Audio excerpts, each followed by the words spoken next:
You got any name on them or anything? Just Tony's the only thing we can get. Help me!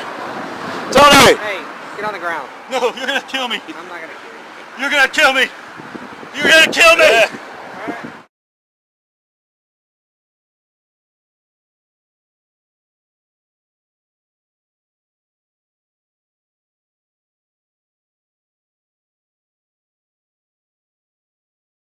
Hey, Tony. Tony. Relax. No. Get you some help, Tony. Relax, man. Just stay down. Tony. No! Tony. Just keep him down. That's too much. Stop it.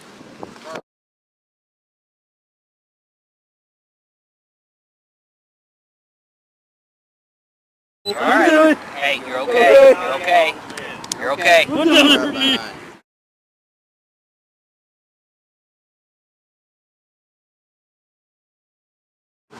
Yacht Club in Rockwall. That's close to 20. Will you let me go, please? Hey, Tony. We're trying to help you out, man. Just relax.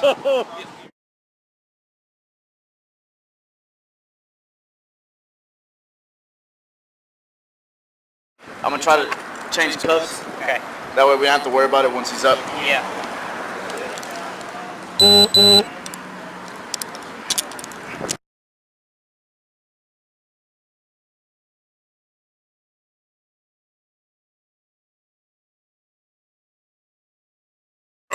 Get a Green Oaks cocktail special. Yeah. It is. That's what she said.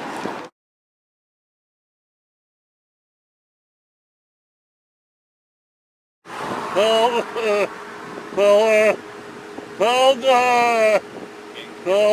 had them down like this because they had him just sitting down. He's like rolling, pulling, man. I was like, Not nah. schizophrenia. He damn near got He kicked, took so. something. Hey, Tony, what'd you take?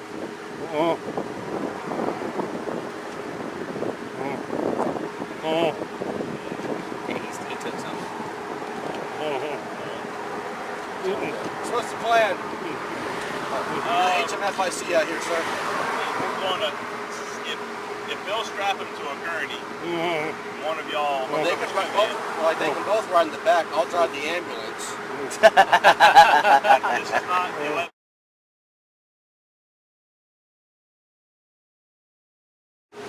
Yeah, he was scrumming a little Tony, too you still much. with us? You alright, bud? You gonna be alright. Is he acknowledging you more? He's moving. Oh, I thought he nodded yes to your question. Tony. Tony. Tony. He's breathing. Tony. I'll make sure you're still breathing. Yeah. His nose is buried in there. I think he's just... Yeah, he's still breathing. He just snorted. Tony. He's out cold. What the fuck? Is he asleep? He's asleep. He's snoring, that's what it was. Yeah, he's asleep.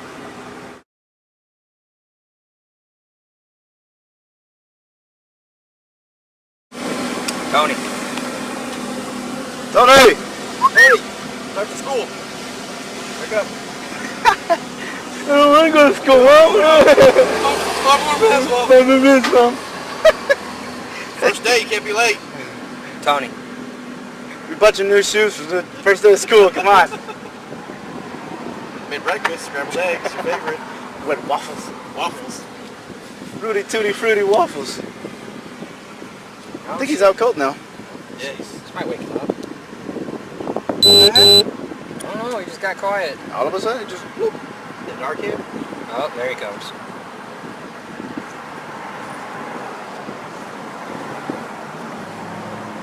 Sound like he was snoring.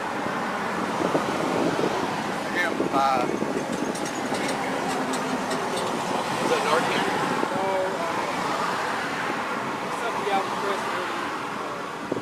Oh, the Green Oaks cocktail, like drill.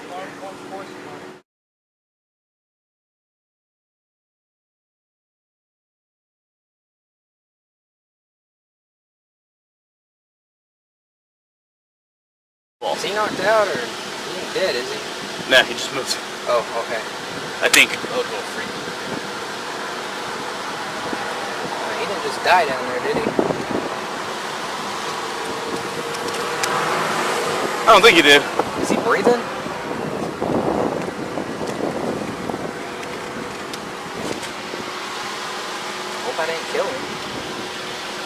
all this weed shit. I love how this became a we. Yeah. We ain't friends. America.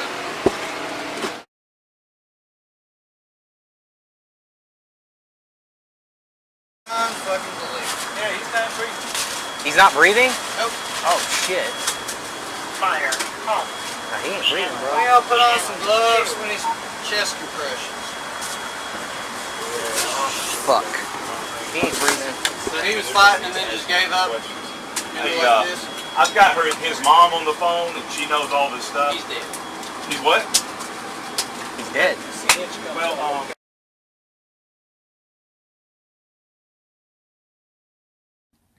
All right, so let me give you guys a little bit of information, and then I will, go into my point.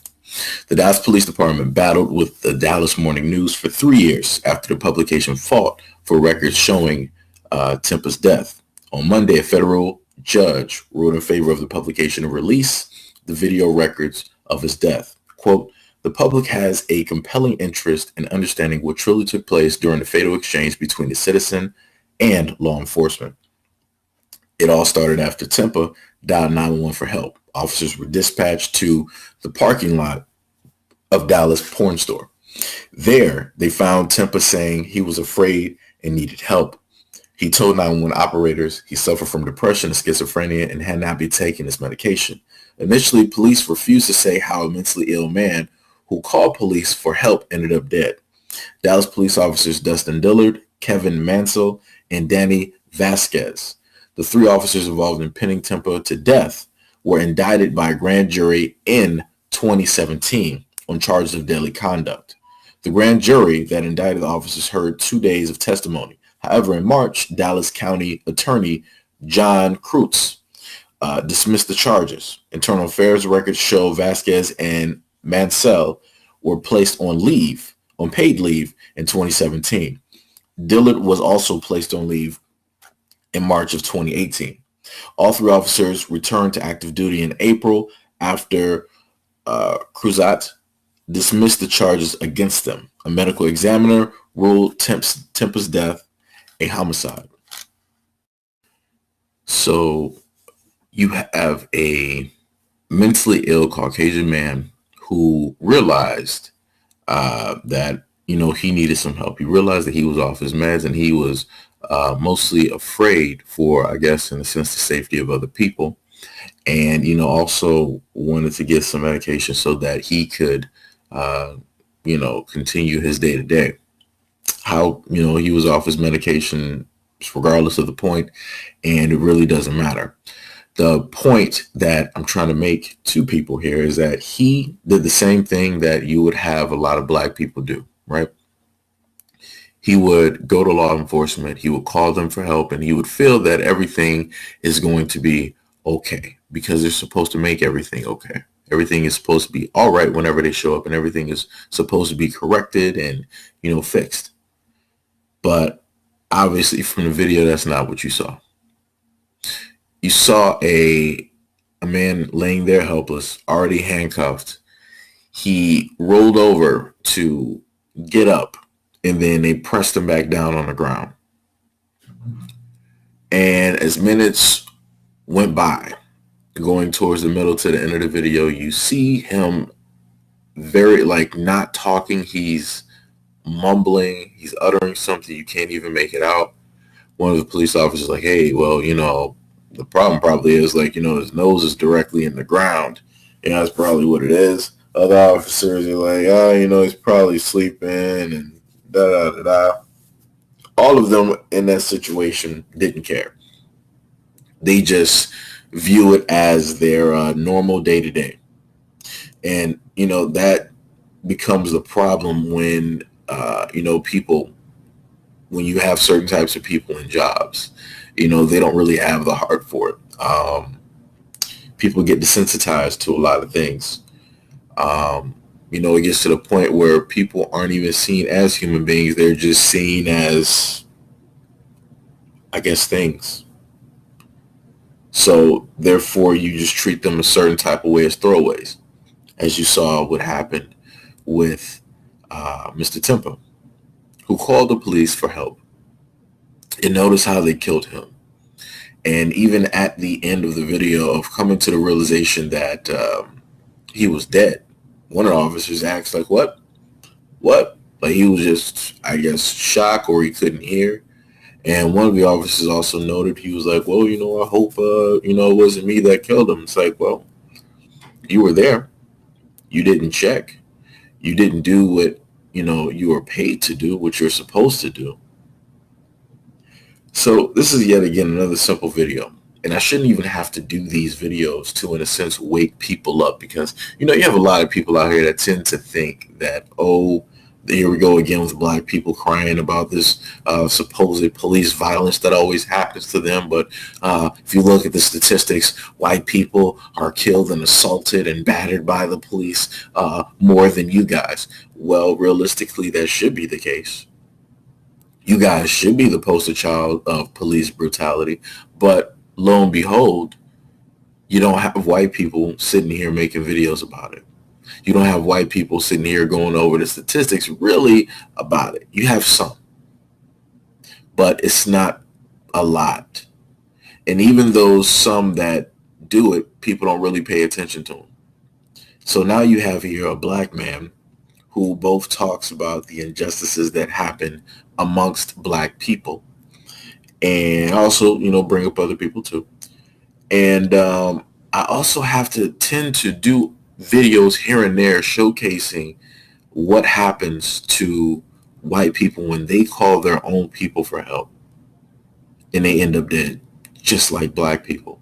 So what I want to see is all of those white people who showed up on all of the previous videos that I had before, that I made before, about the police violence and the things that take place in the black community when the police show up, and how they treat us, and how we're brutalized and murdered and killed. All of those same people that I normally see that call people, black people, animals, that call them thugs, that say that, well, you got to treat an animal like an animal, you got to kill them. All of that, nonsense. I want you to have that same energy for Mr. Temple. Have that same exact energy when you see somebody that looks just like you, with the same exact skin complexion, calling people who he feels, who he thinks, who he perceives are the good guys, and they end up killing him and letting him die. Explain to me how that, who were the good guys? Explain it to me. You literally saw 3 white men laugh and joke over a dead man and mock him. Come on, Timothy, it's time for school. I fixed your breakfast. Gotta put on those new shoes. Help, help, help. That's what we heard. That's exactly what we heard. So explain to me, white people, what happened here. Is he a criminal? Did he deserve to get killed for calling the police? Did he deserve to get treated this way? Does his mom deserve to have to bury her own son? If your answers are what I think they're going to be, you should have those same exact answers when looking at a video of police brutality when it comes to black people, but you won't. Because it's not you. It's not your family. It's not your friends that you're seeing every single day on the news, that you're seeing every day on social media, having these interactions and having to go through this at restaurants, selling bottled water, just taking your family to the pool, trying to do a barbecue, just trying to get into your own car, or just leaving the store, just to name a few. You won't. And you wonder why things will never change. You wonder why black people can never seem to get over the past. When you want to know the answer, make sure it's, light inside of your house or in the room that you're in, and look at the mirror. Because when you look at the mirror, you'll be staring at the very answer to your question.